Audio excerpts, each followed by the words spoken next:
Hey guys, Toby Mathis here, and today we're going to go over debt versus leverage, and specifically we're going to compare the teachings of Dave Ramsey, Grant Cardone, and Robert Kiyosaki, what they're actually talking about, what their message actually is, and we'll just jump right on into it. Let's start first off with our friend Dave Ramsey.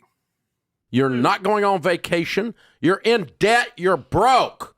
You're not going out to eat. You're in debt. You're broke. You work all the time. You're in debt. You're broke. There's a great place to go when you're broke, to work. Okay? This is what you do.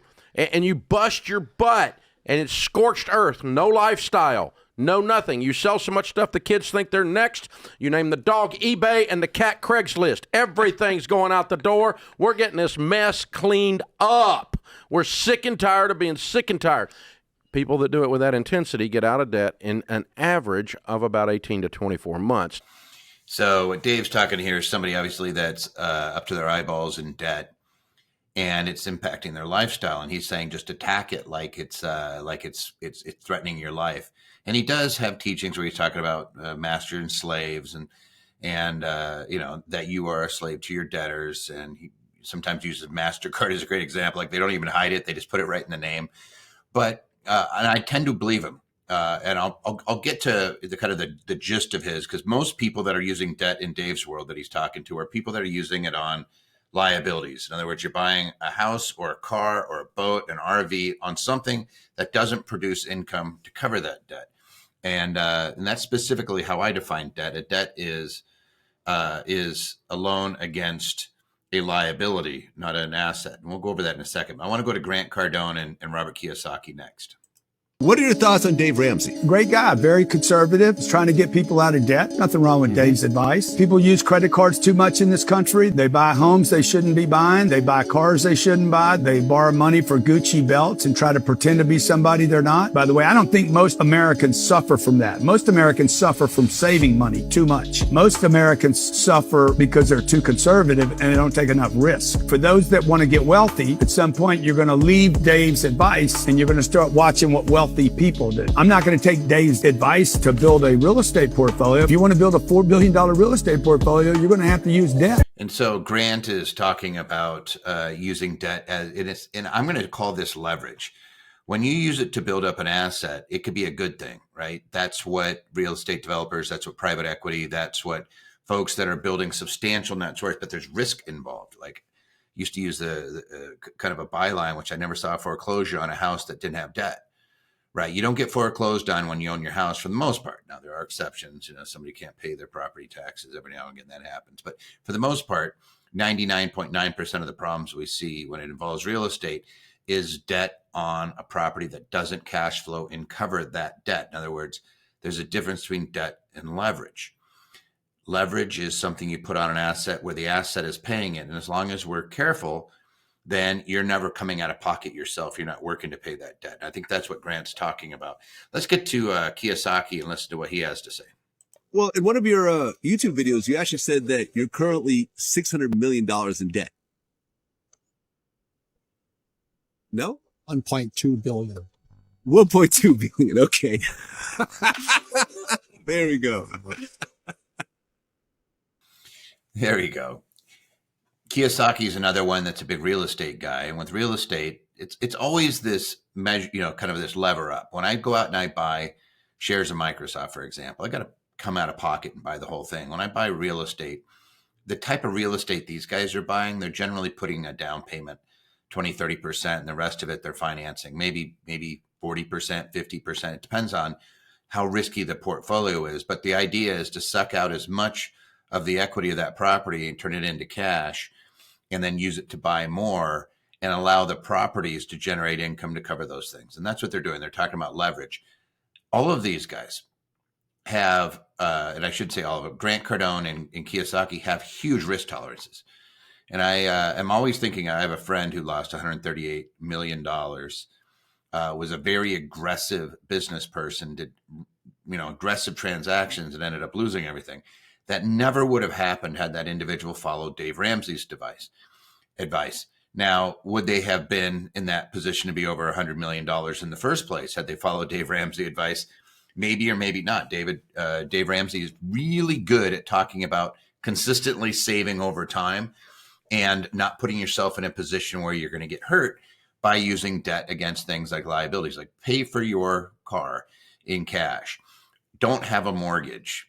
Now, you ready for a little twist on this? If you're somebody who wants to be like Grant Cardone or Robert Kiyosaki, and you've paid off your home, there's, again, I'm going to use the term debt versus leverage. Debt would be if you just mortgage that house and you're just spending the money and living off it, right? I increase my lifestyle by using a HELOC or a loan against my house. I'm not going to say that's a good idea. That's not a good idea. That's a recipe for disaster. People that lever their house to cover their lifestyle, I call that the losing loop. Eventually, they're going to have to pay for it. And a lot of times they're not in a position to cover it. They end up working their butts off until they're really old, just covering that debt service. And then eventually they pass away, and hopefully they have some life insurance to knock it out, or the heirs are selling those assets and maybe keeping the equity that's left.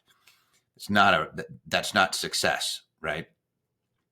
But what you can do is you could use collateral like your home, which again, by definition, a home is a liability because an asset puts money in your account every month.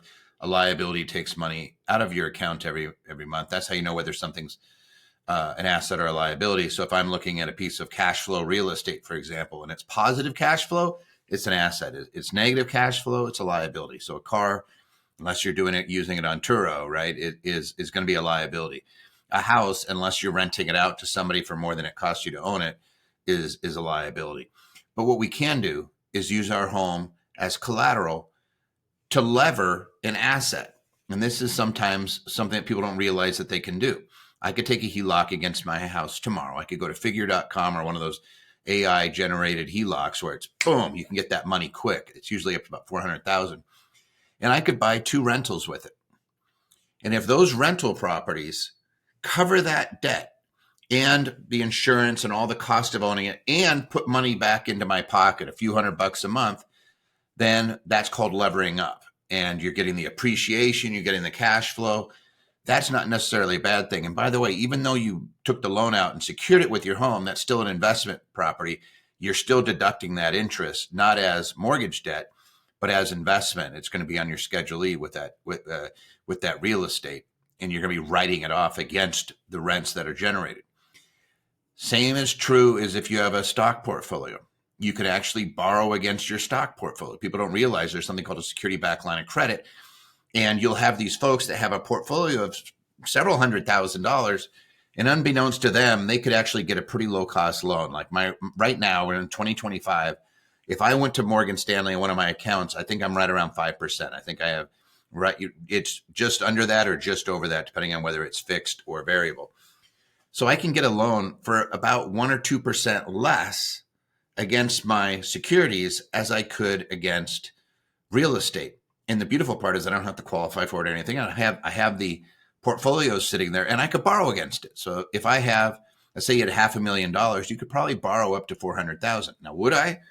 No, I'd be careful. I want to make sure that I could pay that off if push comes to shove. I don't want to be in a situation where I'm having to liquidate because there's a fluctuation in the market. The stock market starts to go down.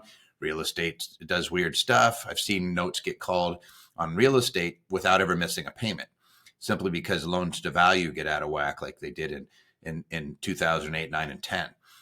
So I tend to be very conservative. I tend to be more on the Dave Ramsey side. That's my personality versus the Grant Cardone and Kiyosaki. And that's up to you to decide how aggressive you want to be and how much risk you're willing to take. A guy like a Grant Cardone, it's not unheard of for somebody who's that wealthy to get wiped out when there's a major fluctuation, when there's, you know that our President Trump has gone through bankruptcies. Famous people, Disney went through bankruptcy. Like there's people that it could come back and blow on them. What they do, though, I'm sure of it, because they have good counsel, is they're protecting a portion of the assets, removing it from being in that exposure so that their lifestyle doesn't change. But I've seen people who didn't do that and have rude awakenings with tens of millions of dollars. And in one case, it was $138 million. So I have seen it. So anybody who says it never happens, yeah, I've actually seen quite a few people get taken to their knees because they played with debt and leverage. And the easiest way to explain it is debt and leverage is fire. If you know how to wield it, you know how to wield it. If you don't, you're going to get burned. And you may be playing around with it saying, I don't know whether I could wield it or not. If you're in doubt, the answer is no. You know, you're going to get burned at some point unless you really get control of it and say, here's the worst that could happen. I am putting lots of measures in place to protect my assets so that even if something bad happens, I am not exposing my entire net worth to playing with this fire.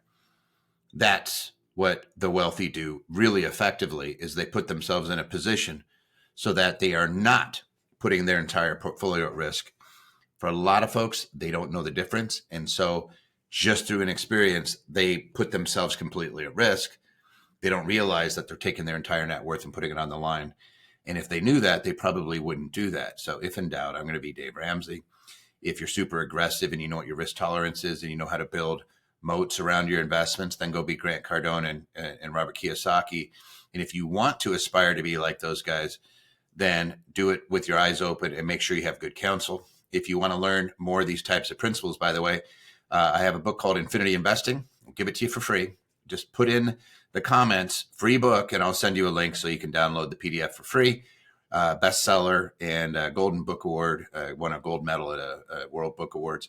It's one of those books that just explains it in English, how to build wealth slowly so you're getting rich slowly. It's not a get rich quick book by any measure, but it is written by a tax attorney, and it's based on my experience with thousands of investors that I work with, and not an original idea in there. I steal everything from everybody else so that you can actually say, here's what works and here's what doesn't. So take advantage of that. Like and subscribe if you can. Share this video if you know anybody that could benefit from it. Thanks, guys.